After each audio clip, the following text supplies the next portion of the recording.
This is a story which has travelled a long way because it's come all the way from Ireland. So that's a long way from my house in the east coast of England. So this is also an old story. This is a story about how Setanta became Cuchulainn, the Hound of Cuchulainn, which of course was his first step on becoming the Hound of Ulster.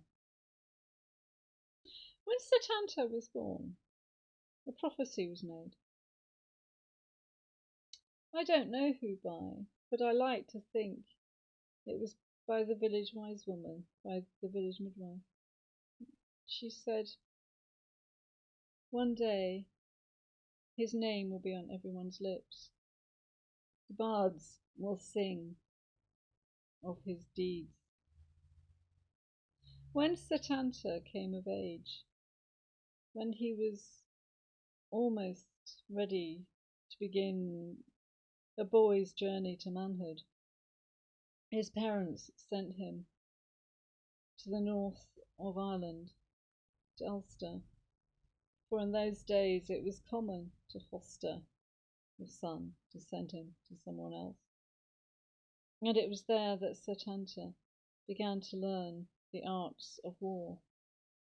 For he hoped, as of course every boy hoped, to become one of King Connor's famous Red Branch warriors, the warriors of the Red Branch.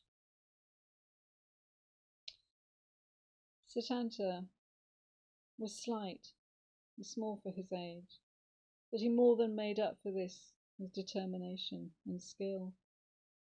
A natural leader, he took to swordcraft, to wrestling, to archery, like a duck takes to water, as if it was of second nature to him.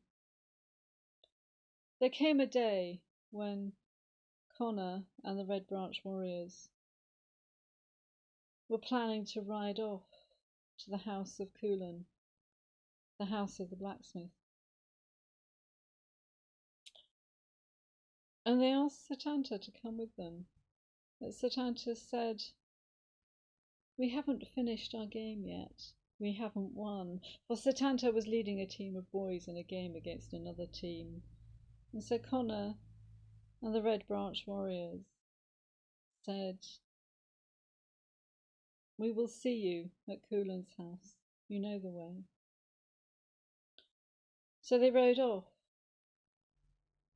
so that they would reach Cuchulainn's steading, the blacksmith's house, before dark.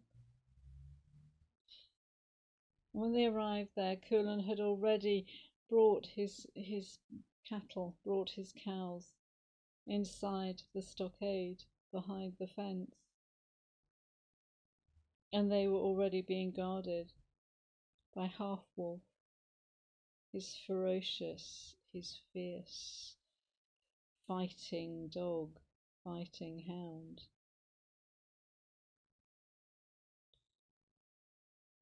So, forgetting that Setanta was due to follow them, Connor and the Red Branch warriors followed Cuchulainn into the house and were soon settled into a feast.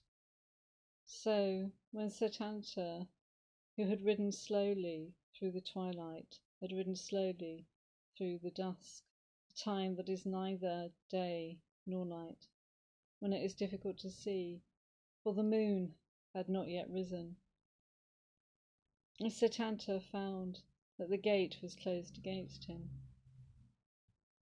But he thought he could easily climb the gate, open it from the inside, let his horse through. But as his feet touched the floor, Half-Wolf rose before him like a demon from a nightmare, and the two began to fight. And Setanta had but a light javelin at his own hands. Cuchulainn, Connor, and the Red Branch warriors heard Half-Wolf's howls, abandoned their feast, and ran out, expecting to see Setanta lying dead And yet, it wasn't Setanta's dead body that they found, but Half-Wolf's. They found Setanta standing over her with a javelin in his hand. Culan, the blacksmith, was beside himself. And Setanta said, to make amends for the loss of Half-Wolf, I will be your hound. And Culan said, I have a puppy. I have a young dog, Half-Wolf's son. He is half a year old. Guard my home until Half-Wolf's son is old enough to take her place. And so it was that Setanta lost his name and became Cuchulainn, the Hound of Culan, for he guarded Culan the blacksmith's home until another dog was old enough and ferocious enough.